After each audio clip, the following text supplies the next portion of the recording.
Hello friends, welcome to IAS PCS केंद्र। Friends, 100 pages note series के अंतर्गत इस वीडियो में हम बात करने वाले हैं प्राचीन भारत की।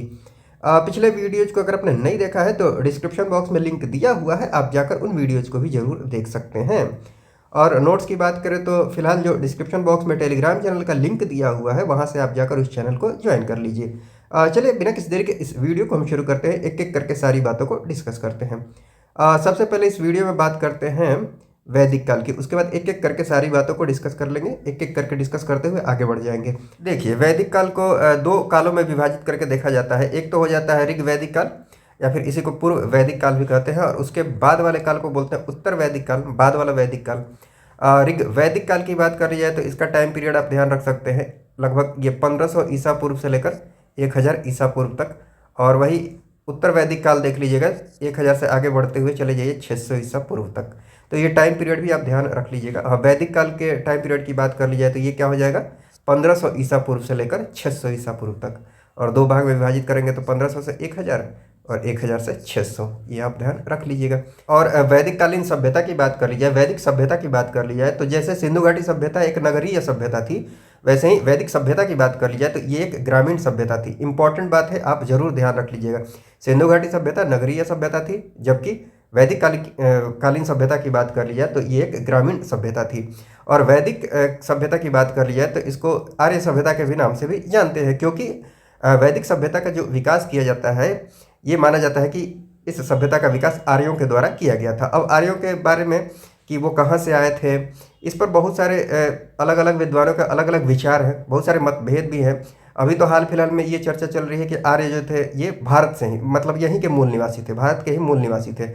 बट एग्जाम पर्सपेक्टिव से अगर बात करें तो अलग अलग विद्वानों के द्वारा अलग अलग मत दिए गए हैं, तो कुछ एक इम्पॉर्टेंट मत मैंने यहाँ पर दिखा दिए हैं, इनको आप ध्यान रख लीजिएगा। जैसे कि देखिए, भारत के ये मूल निवासी थे या नहीं थे, अभी इसके लिए कोई ऑथेंटिक ना सोर्स है और ना इस पर कोई ऑथेंटिक प्रमाण दिया गया है। तो अभी फिलहाल हम ये मान के चलते हैं, मतलब एग्जाम पर्सपेक्टिव से जो इंपॉर्टेंट बातें हैं कि किन किन विद्वानों का क्या मत था, वो ध्यान में रख लेते हैं, ठीक है। तो जैसे यहाँ पर देख लीजिए, मैक्स मुलर की बात कर लिया तो मैक्स मुलर का मानना ये था कि आर्य जो थे ना, ये कहाँ से आए थे, मध्य एशिया से आए थे। और यही सर्वमान्य मतलब मान्यता है, इसको सबसे ज़्यादा लोगों ने माना है कि आर्य जो थे ये कहाँ के निवासी हैं, मध्य एशिया के निवासी हैं, ये मध्य एशिया की तरफ से आए थे। ठीक, तो ये आप जरूर ध्यान रख लीजिएगा। वही दयानंद सरस्वती की बात कर ली जाए तो दयानंद सरस्वती के अनुसार इन्होंने माना था कि ये तिब्बत की तरफ से आए थे। वही संपूर्णानंद एंड जो एच.सी. दास हैं, इनके द्वारा ये माना गया था कि जो आर्य थे ये कहाँ से आए थे, सप्त सैंधव प्रदेश से आए थे। सॉरी, ये ए.सी. दास हो जाएगा यहाँ पर, ए.सी. दास, अविनाश चंद्र दास, आपको नोट्स में करेक्शन मिल जाएगा, ठीक है, अविनाश चंद्र दास। तो ये सप्त सैंधव प्रदेश किसने माना था, संपूर्णानंद एंड ए.सी. दास ने। सप्त सैंधव का मतलब ये हो गया, सप्त मतलब सात, और सैंधव जो है ना ये सिंधु नदी के नाम पर है। सिंधु नदी और इसकी जो भी प्रमुख सहायक नदियाँ थी, कुल 7 नदियों से जो घिरा हुआ क्षेत्र था, उसी को सप्त सैंधव प्रदेश के नाम से जानते हैं, जिसमें सिंधु प्रमुख नदी है। तो ये बात आप ध्यान रख लीजिएगा। और उसके बाद बात कर ली जाए तो बाल गंगाधर तिलक की बात करें, बीजी तिलक की बात कर ली जाए तो बाल गंगाधर तिलक ने क्या माना था कि आर्य कहाँ से आए थे, उत्तरी ध्रुव की तरफ से आए थे। तो ये बात आप ध्यान रख लीजिएगा। उसके बाद गंगानाथ झा की बात कर ली जाए तो इनके अनुसार आर्य जो आए थे वो कहाँ से आए थे, ब्रह्मर्षि देश से आए थे। तो ये सारी बातें आप थोड़ा सा ध्यान रख लीजिएगा। और आर्य शब्द का जो शाब्दिक अर्थ है ये ध्यान रख लीजिएगा, इसका अर्थ है श्रेष्ठ या फिर कुलीन या फिर एक उत्तम व्यक्ति।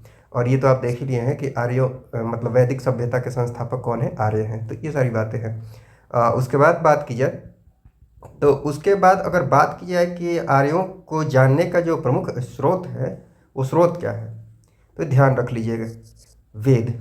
वेद की अगर बात कर ली जाए तो वेद जो है ना ये आर्यों के इतिहास को जानने का मुख्य स्रोत है। और वेद की बात कर ली जाए, जो चारों वेद हैं ये एग्जाम पर्सपेक्टिव से बहुत इंपॉर्टेंट है। वेद को श्रुति के नाम से भी जानते हैं, क्योंकि पहले ये सुनकर पढ़ा जाता, इसको याद रखा जाता था, ठीक है, सुनकर इसका अध्ययन किया जाता था, इसको जाना जाता था, याद रखा जाता था। और इसको अपौरुषेय, मतलब वेद की बात कर ली जाए तो इसको क्या कहा गया है, अपौरुषेय कहा गया है। ये अपौरुषेय है, क्यों अपौरुषेय है, क्योंकि ये मानव के द्वारा इसका निर्माण नहीं किया गया है, मानव के द्वारा इसकी रचना नहीं की गई है, ये मानव निर्मित नहीं है, मानव द्वारा निर्मित नहीं है वेद, ठीक है। ये दैवीय उपहार माना गया है इसको, वेद को।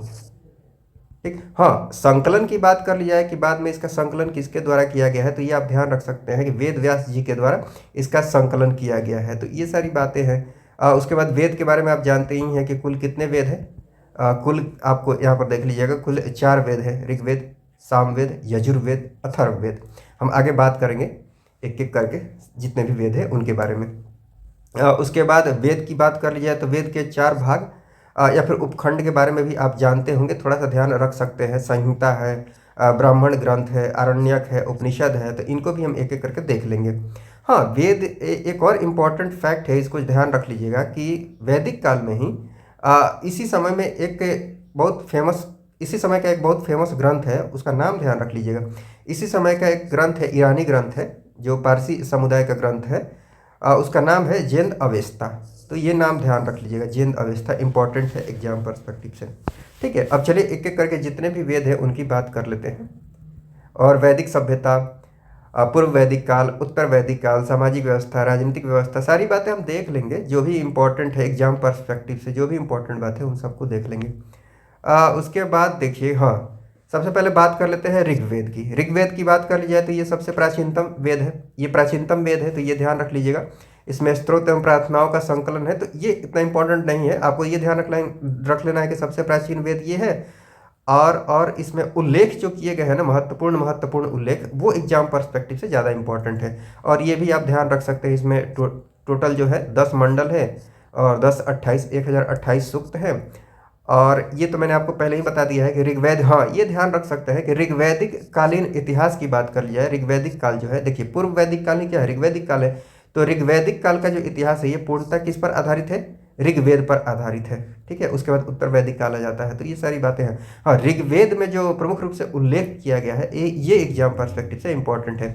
उल्लेख की बात कर ली जाए तो देखिए इसमें कुल 21 नदियों का वर्णन किया गया है, जिसमें आप नदियों को देखेंगे ना, तो मैप में अगर देखने जाएंगे तो सबसे पश्चिम में आपको जो नदी दिखेगी, सबसे पश्चिम में वो नदी है कुबा नदी, ये अफगानिस्तान में नदी पड़ती है। और सबसे पूर्व में जो नदी दिखेगी वो दिखेगी आपको गंगा नदी। तो ये थोड़ा सा ध्यान रख लीजिएगा। और ऋग्वेद में जो उल्लेख किया गया है, जिन नदियों का उल्लेख किया गया है उनमें से ये देख लीजिए, ये जो नदियाँ है ये अफगानिस्तान में पड़ती है अभी। क्रुमु है, कुबा है, गोमती है, सुवास्तु है, तो ये सब नदियाँ जो है ना ये कहाँ पर पड़ती हैं, अभी अफगानिस्तान में पड़ती हैं। तो ये सब बातें आप ध्यान रख सकते हैं। उसके बाद जो इम्पोर्टेंट बात है नदी से संबंधित वो ये है कि इस ऋग्वेद में सरस्वती नदी का उल्लेख किया गया है। और क्या उल्लेख किया गया है कि इस समय की जो सबसे पवित्र नदी थी वो कौन सी नदी थी, सरस्वती ही थी। सबसे पवित्र नदी कौन सी थी, सरस्वती नदी थी। तो ये बात ध्यान रख लीजिएगा। सरस्वती को ही अन्य नाम से कौन कौन नाम से जानते हैं, तो ये सब भी आप ध्यान रख सकते हैं। नदीत्मा, देवीत्मा, मातृत्मा, ठीक है, इन नामों से जानते हैं सरस्वती को। उसके बाद सिंधु की बात कर ली जाए तो सबसे ज़्यादा बार, हाँ ध्यान रख लीजिएगा, सबसे पवित्र नदी कौन सी है, सरस्वती है। लेकिन सबसे ज़्यादा बार जिस नदी का उल्लेख किया गया है वो कौन सी नदी है, सिंधु नदी है। सर्वाधिक बार इसका उल्लेख किया गया है, जिसको हिरण्यनी नाम से भी जानते हैं। ठीक है, तो ये नाम भी ध्यान रख सकते हैं, हिरण्यनी। उसके बाद यमुना की बात कर लिया जाए तो यमुना का 3 बार उल्लेख हुआ है ऋग्वेद में, गंगा का 1 ही बार उल्लेख हुआ है। ठीक है, तो ये बात ध्यान रख लीजिएगा, गंगा का 1 बार ही उल्लेख हुआ है ऋग्वेद में। उसके बाद बात कर लिया ऋग्वेद की, तो देखिए ऋग्वेद में जो तीसरा मंडल है ना, तीसरा मंडल में गायत्री मंत्र का उल्लेख हुआ है। और गायत्री मंत्र की रचना किनके द्वारा मानी जाती है, विश्वामित्र के द्वारा। तो ये बात आप ध्यान रख लीजिएगा। उसके बाद 7वां मंडल देखिए, 7वें मंडल में दशराग्य युद्ध का वर्णन किया गया है। और ये इंपॉर्टेंट बात है, ये आप जरूर ध्यान रख लीजिएगा, दशराग युद्ध।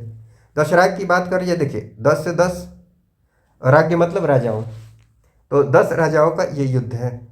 और देखिए इस युद्ध के बारे में आप थोड़ा सा जान सकते हैं। असल में होता क्या है कि देखिए ये 10 राजा जो लिखा हुआ है ना, एक्चुअली जो आर्य थे, तो पुरु नामक आर्यों का एक कबीला था, जिधर की तरफ से ये 10 राजा, ये आप देख रहे होंगे, ये थे।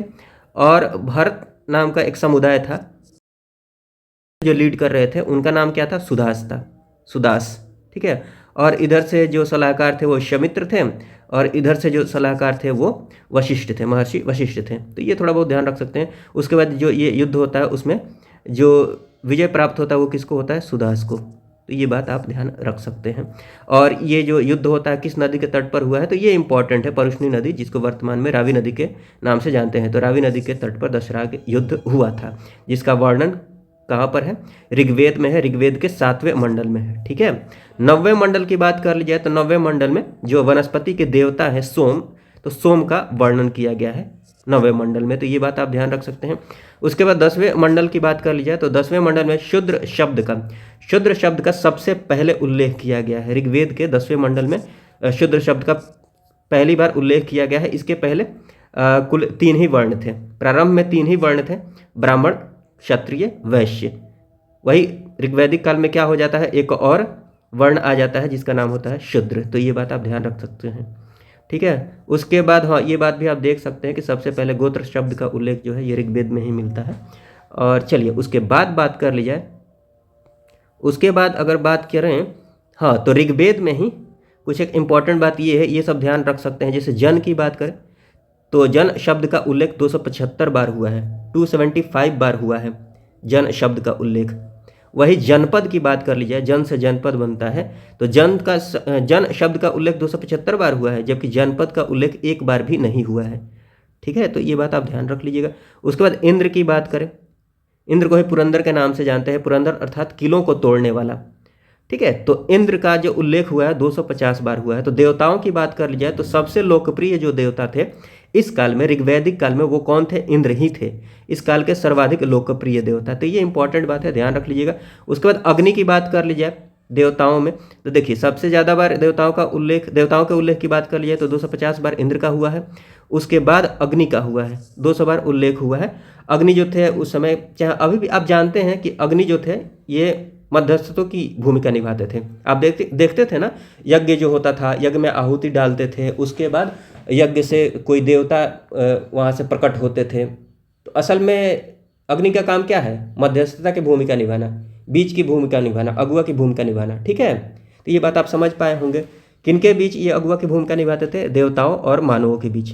मानव यज्ञ करते थे, यज्ञ में आहुति वगैरह डालते थे, फिर वहाँ से देवता प्रकट हो जाते थे। ये सब बात आप समझ पा रहे होंगे। उसके बाद गाय शब्द के उल्लेख की बात कर लिया तो 176 बार इसका उल्लेख हुआ है। तो ये सारी बातें हैं। वही उसके बाद बात करते हैं, ऋग्वेद के बाद आता है सामवेद। सामवेद की बात कर ली जाए तो इस पर इंपॉर्टेंट बात आपको ध्यान रखने वाली ये है कि सामवेद जो है ये है ना, ये संगीत से संबंधित है। साम का अर्थ ही होता है संगीत या फिर गान, तो भारतीय संगीत का जनक के रूप में सामवेद को जाना जाता है। तो ये बात आप ध्यान रख सकते हैं। ये सारी बातें हैं। और अभी क्या है कि ऐसे ही एक एक करके जितने भी वेद हैं, इसके बाद 2 ही वेद है, एक यजुर्वेद है, अथर्ववेद है। धीरे धीरे जितने भी मतलब सिलेबस में चीज़ें हैं, जितनी भी चीज़ें हैं सिलेबस में, एक एक करके बहुत जल्दी हम डिस्कस कर लेंगे, सारी चीज़ें कंप्लीट हो जाएंगी। आप रेगुलर वीडियोज देखते रहिए, ठीक है, आपको कोई दिक्कत नहीं होगी। चलिए इस वीडियो में बस इतना ही रहने देते हैं। इस वीडियो को देखने के लिए आपका बहुत बहुत धन्यवाद। जय हिंद, जय भारत।